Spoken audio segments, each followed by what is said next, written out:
Hi, welcome back. In this module, we'll be discussing about the 42 processes, the process groups, and the knowledge areas.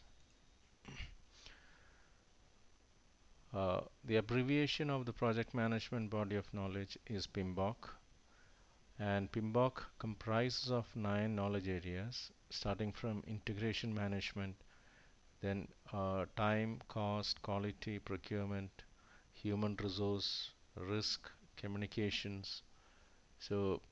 Yeah, likewise, it has 9 knowledge areas, and its 42 processes are grouped into 9 knowledge areas and 5 process groups. The 5 process groups comprise of initiation, planning, execution, monitoring and controlling, and closing.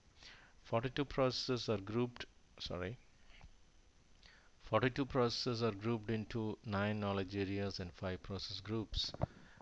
Every process is linked to one knowledge area and one process group. Because if you see initiation process group, we have two processes coming under initiation process group. The first one is develop project charter, and the next one is identify stakeholders.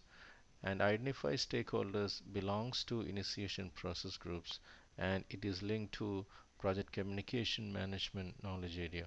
So likewise, every process under the 42 processes are linked to one knowledge area and one process group. The project management body of knowledge gets revised once in 4 years, and the current version is version 4.0.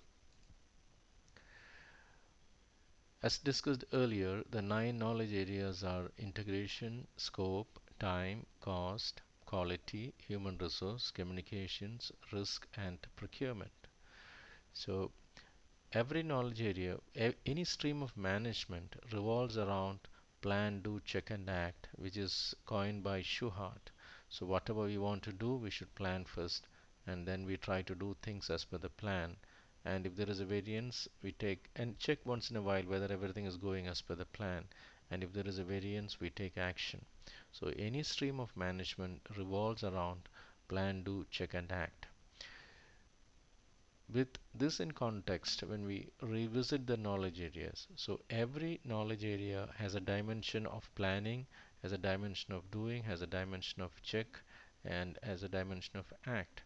So at the beginning of a project, we should decide, we should plan the scope, then we should execute the, we should have processes to execute the project as per the scope, and we should have procedures to manage the scope as well as revise the scope.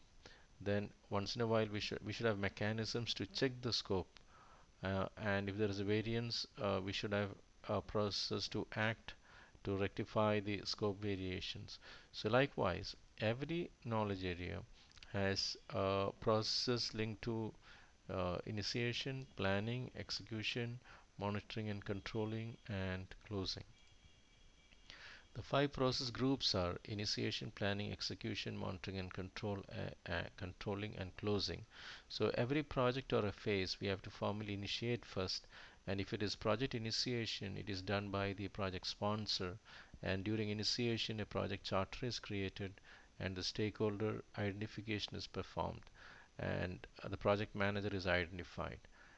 And after initiation, the project manager takes control of the project and gets into planning and takes the project through execution, monitoring, and controlling, and closing. Sorry. This slide explains the linkages in detail. So, initiation is a process group, and under initiation, we have a develop project charter, which is a process, and identify stakeholders is the next process. Develop project charter is linked to project integration management, whereas identify stakeholders is linked to project communications management. So every process has two attributes, a process group and a knowledge area. So thank you very much. So if you have any further queries, please shoot me an email at ebrachan@pmrinstitute.com, and we have our blog at pmdistilled.wordpress.com, and other blogs at pmri.in, and my personal blog is at ebrachan.com. So thank you very much, and hope to get back to you again soon.